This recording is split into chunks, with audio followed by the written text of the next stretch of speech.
Sa 10,000 pesos na dream na manukan mo, magkano ang gagastusin mo at magkano din ang future na kikitain mo? Napapaisip ka na ba kung ilang sisiw ang mabibili sa 10,000? Tara na't ating alamin.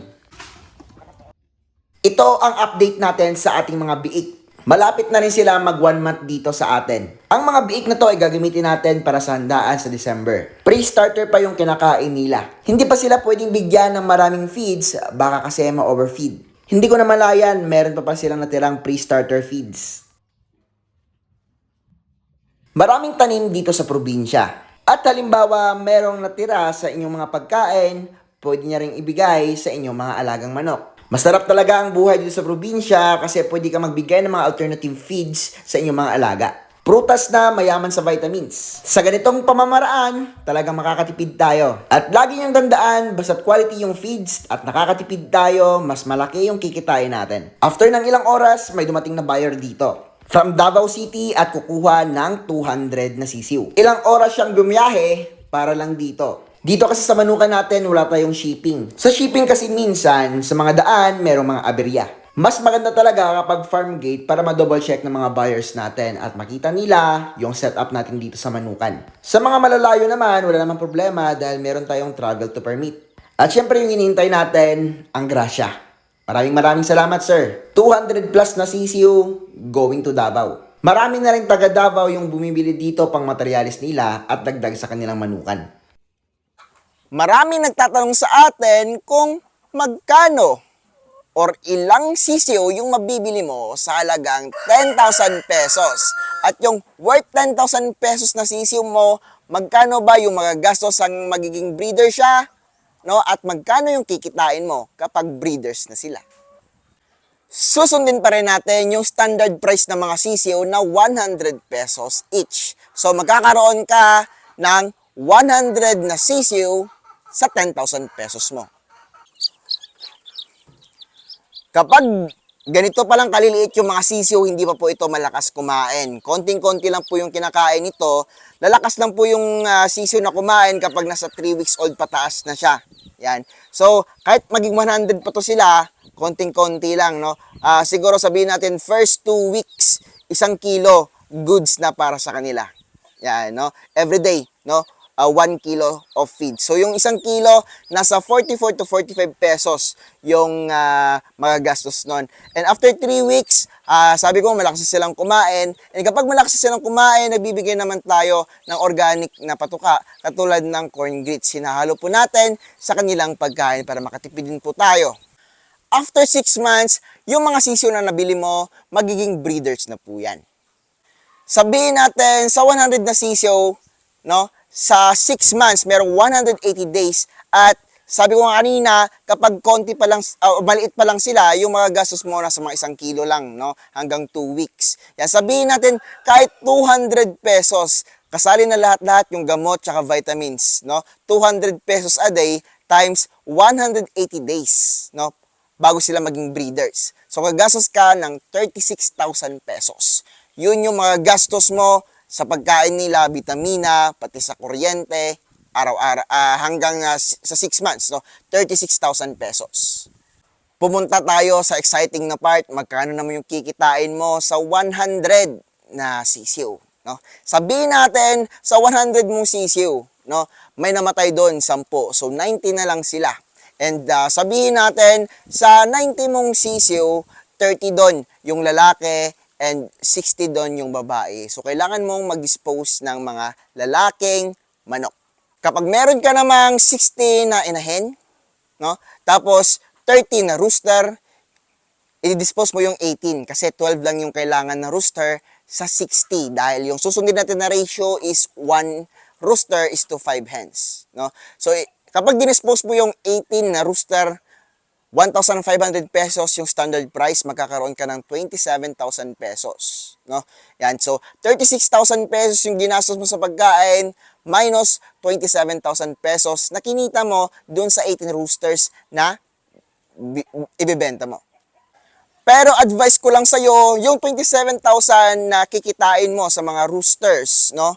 ay ibili mo muna ng incubator. Kahit yung incubator ko na maliit, no, 324 egg capacity yung setter, 300 egg capacity naman yung hatcher. Goods na po yun for starting ng manukan na business. No? So, meron ka lang malinis na, sabihin natin, 27,000 kasali yung shipping fee ng inyong incubator, no? So, alisin muna natin yung kinita natin, no, na galing sa rooster dahil ilalagay natin sa incubator. So, balik pa rin tayo sa 36,000 pesos nating puhunan para sa kanilang feeds or ginastos natin sa ating mga manok or mga sisiw natin. Sa pagmamanok, kailangan mo itong incubator. Dahil itong incubator, mas mabilis yung pag-hatch nito, no? Talagang ito yung pinakasikreto kung gusto mong umasenso dito sa pagmamanok business. Kapag nagkaroon ka ng 60 hens at 12 rooster, yung maitlog nila niyan, huwag tayong ma-expect na 100% talaga mangitlog, no? Kasi merong mga times na umuulan, so mare-reduce yung kanilang pangingitlog. So, doon lang tayo, no, expect lang tayo sa 50%. Yan. So, 50% ng 60 hens, no? So, kaya mong kumolekta ng isang tray or 30 eggs a day, no? So, malaking bagay yon. Magkano naman yung 30 eggs a day kapag binenta natin sa fertile eggs or kapag nagiging sisiw siya? Kung ikay magbebenta ng fertile eggs, yung isang tray niyan is 700 to 800 pesos, no? So, pwede kang kumita sa isang linggo ng 4,900 pesos hanggang 5,600 pesos sa isang linggo sa fertile eggs. Pero meron kang incubator, magkano naman yung kikitain mo kapag nagpasisiw ka? Sa isang linggo, makakolekta ka ng 210 eggs. No? Kasi nga 30 eggs a day times 7, so 210 eggs a week yung makakolekta mo. Yan. Sabihin natin 200 kasi yung 10 nag-cracks, which is normal dito sa pagmamanok. Yan. So, kapag niload mo yan sa incubator, hindi lahat mapipisa yan. Sabihin natin yung mapipisa lang doon is 50%.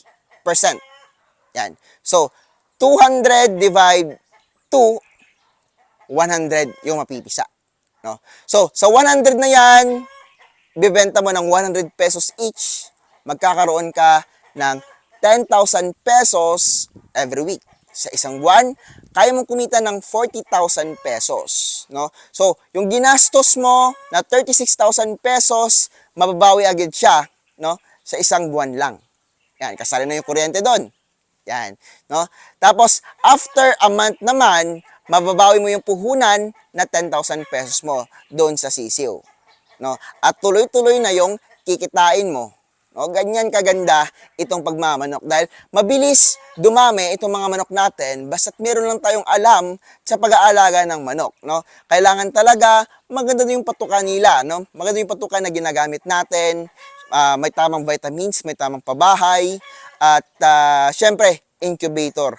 Yun po talaga yung technique dito sa pag-aalaga ng manok para masenso tayo. About naman sa market, kanya-kanyang strategy, no? Pwede mong itong ibenta sa restaurant, sa hotel, no, sa karinderya, sa palengke, pwedeng-pwede, no? Sa palengke po dito sa lugar namin, marami nagbebenta doon, no, kasi nga nagbabay and sell sila. So dito sa amin, ahente po yung kumukuha dito ng aming for meat production. And isa pang kinaganda nito, no, pwede ka magtayo ng sarili mong restaurant. No? Kasi ikaw na mismo yung magpapakain sa tao ng mga meat production mo. Ganyan kaganda dito. Sa egg production, pwede din, no? Kapag marami ka ng hens, no? Paramin mo muna yung hens mo tapos magbenta ka ng tabled eggs, napakaganda din pong negosyo. Yan, basta sa itlog lang, mas maganda alagaan yung hybrids, no? Which is yung crosses na ng mga pure breeds. Tawag doon hybrids. Lagi niyong tandaan, mas maganda ang magnegosyo kumpara sa magbisyo. Itong pagmamanok, nakakatuwa, magandang alagaan ng mga manok, no? At yung sakit nila na aratay or peste, meron na pong bakuna, no? Nagbabakuna tayo dito. Hindi po totoo na kapag nagbakuna tayo, tapos yung kapitbahay hindi, mamamatay yung kanilang manok. Hindi po yan totoo, no? Tested na tested po yan dito sa manukan natin dahil every hatch ng mga sisiyo nagbabakuna tayo and itong mga breeders natin every 3 months lang po.